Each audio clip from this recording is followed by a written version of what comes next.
नमस्कार, आप देख रहे हैं दिवाइस टीवी और मैं हूं आपके साथ नीचरण पटेल। चलिए इस वक्त की देश और दुनिया की तमाम बड़ी खबरों पर नजर डालते हैं। चलिए सबसे पहले रुक करते हैं अंतर्राष्ट्रीय खबरों की। पाकिस्तान के रक्षा मंत्री ख्वाजा आसिफ ने शुक्रवार को कहा कि पाकिस्तान अब अफगानिस्तान के साथ पहले जैसे रिश्ता नहीं रख सकता।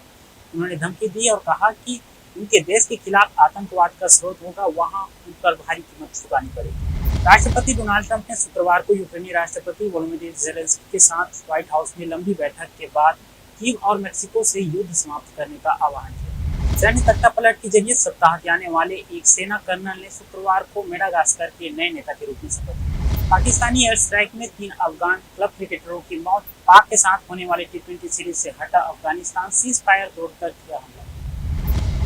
टॉमहॉक मिसाइलें मांगने अमेरिका पहुंचे ज़ेलेंस्की, ट्रंप ने दिखाई बेरुखी। यूक्रेनी राष्ट्रपति ने सुरक्षा की गारंटी की रखी मांग। पाक अफगानिस्तान जंग को लेकर ट्रंप बोले, सुलझाना बेहद आसान। अफ्रीकी देश मोजाम्बिक के पास नाव पलटने से 3 भारतीयों की मौत, 5 लापता। चीन में सेना के 7 अफसर बर्खास्त, उसमें दूसरे नंबर के जनरल भी शामिल। भ्रष्टाचार के कारण की गई कार्रवाई। टुकड़ों में 3 बांग्लादेशी मवेशी तस्करों की हत्या। बांग्लादेश बोला, भारत निष्पक्षता से करे जांच। पाकिस्तानी एयर स्ट्राइक में 3 अफगान क्रिकेटरों की मौत। पाक के साथ होने वाले T20 सीरीज से हटा अफगानिस्तान, 14 नागरिकों की भी मौत।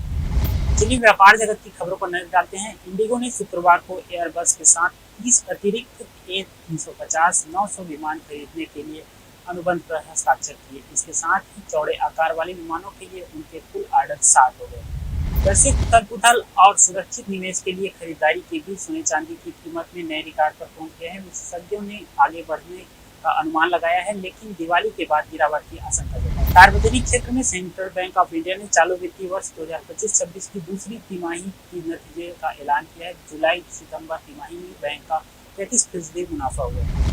वाणिज्य एवं उद्योग मंत्रालय ने उद्योग संवर्धन और आंतरिक व्यापार विभाग ने व्हाइट गुड्स के लिए PLI योजना के चौथे चरण के लिए आवेदन तारीख 10 नवंबर 2025 तक बढ़ा।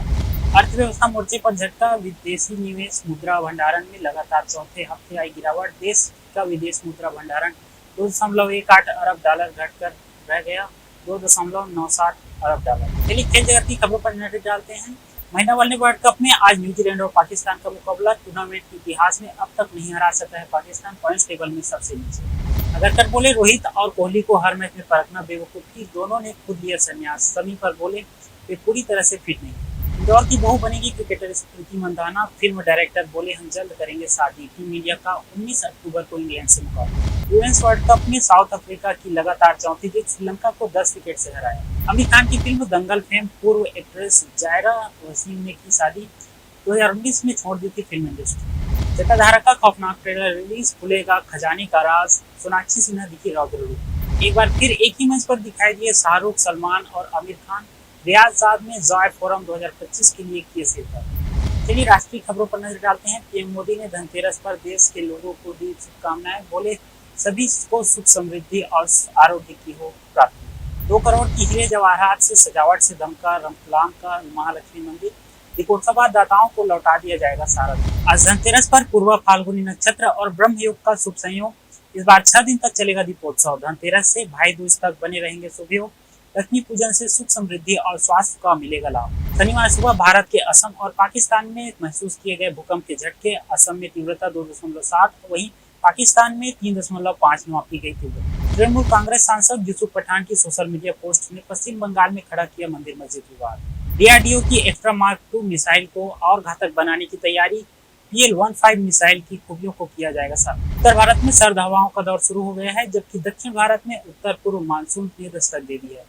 मौसम विभाग ने तमिलनाडु, केरल और पांडुचेरी सहित कई दक्षिण राज्यों में अगले 7 दिनों तक भारी बारिश की संभावना जताई। अमृतसर से सहरसा जा रहे गरीब रथ एक्सप्रेस में शनिवार सुबह एक बड़ा हादसा टला। यात्रियों में अफरा-तफरी मच गई। छत्तीसगढ़ के बस्तर में शुक्रवार को 210 नक्सलियों ने हथियार डाले। मुख्यधारा में लौटने पर उप मुख्यमंत्री विजय शर्मा ने स्पष्ट किया कि इस घटनाक्रम को आत्मसमर्पण नहीं बल्कि पुनर्वास के माध्यम से नई जीवन कहा जाना चाहिए।